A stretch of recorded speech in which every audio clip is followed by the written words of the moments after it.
Another suggestion is a wreath that you may have made at Christmas time. This is a willow wreath. I did some workshops back at Christmas, and what you can do is you can revive these to make them more of a springtime arrangement. What I would suggest is if you can soak your willow, it'll get a bit moist and rejuvenate it a little bit. And what I've done here, if you can see, is I've created a little moss base, and this is for your flowers and foliage to go into, and it just helps them stay hydrated for a little bit longer and keeps it lasting. You can go all the way around if you like. I quite like just having a small bit and being able to see the lovely willow. So how to tie this on, I don't know if you can see, you can either use string, but I've used wire here, and basically you just get a nice lump of moss, place it onto the section that you want, and then wrap your string round all the way round, all the way along.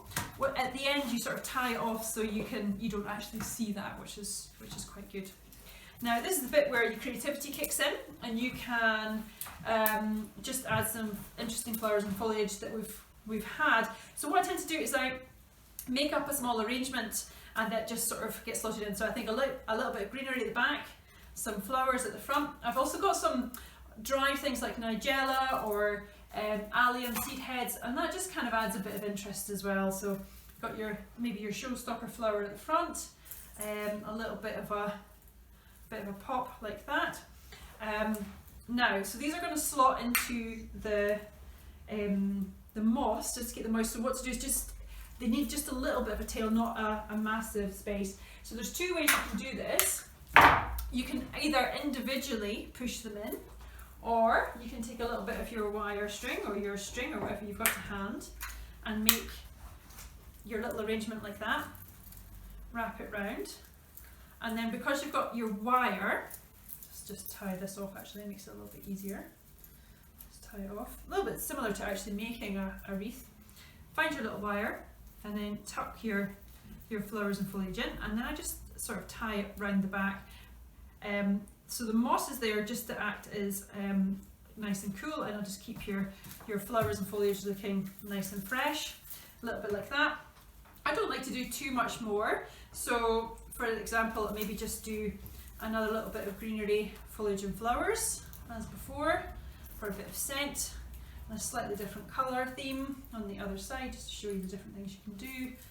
And then it also means you can, as your flower stem lengths are getting a bit shorter, you can just play around with it a little bit more. So once again, just snip them off, get them to like a little mini bouquet, which is quite sweet. Tie them off, and wrap them round. And basically, just whatever you feel like, and then it just kind of adds a different idea that you can do.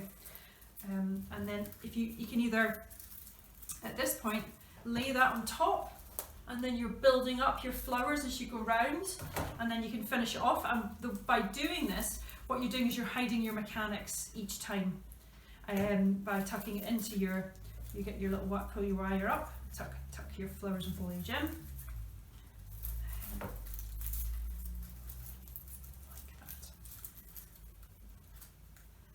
Wrap it round and tie it off.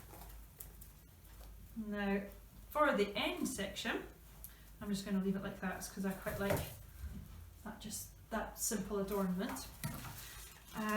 You can get some ivy. Now be careful with ivy, some people find it irritates their hands, so just be a little bit careful. And what you can do is you can just frame that just to finish it off, and I would tuck it in around, once again just to hide your mechanics.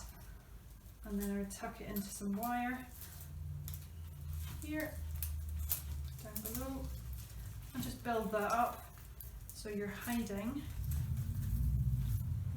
your foliage